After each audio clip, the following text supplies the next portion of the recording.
धारणीतील दयाराम चौकात आज सकाळी विद्युत डीपीला आग लागली। या आगीत मोठ्या प्रमाणात भगदड निर्माण झाली, पण सुदैवाने कोणतीही जीवितहानी झाली नाहीत।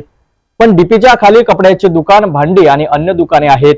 मात्र आगीमुळे या दुकानांना कोणत्याही मोठा धक्का बसला नाहीत। चला पाहूया सविस्तर रिपोर्ट। ठाणे शहरातील दयाराम चौकात विद्युत डीपीला लागलेली आग पाहून संपूर्ण परिसरात भगदड निर्माण झाली। विजेच्या शॉर्ट सर्किटमुळे ही आग लागली असावी अशी प्राथमिक माहिती आहे।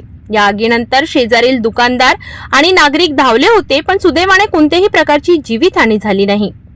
हे विशेष आहे की आगीच्या ठिकाणी असलेल्या दुकानांना आग लागली नाही, जेव्हा की या परिसरात मोठ्या प्रमाणात अतिक्रमण पसरले आहे। कपड्यांची आणि भांड्यांची दुकाने डीपीच्या शेजारीच होती, मात्र ती सुरक्षित आहेत। धारणी शहरातील दयाराम चौकात विद्युत डीपीला लागलेल्या आगीने संपूर्ण परिसरात भगदड मचवली होती।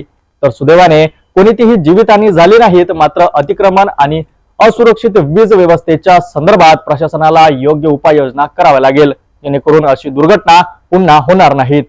अशाच महत्त्वाच्या बातम्यांसाठी पाहत रहा सिटी न्यूज।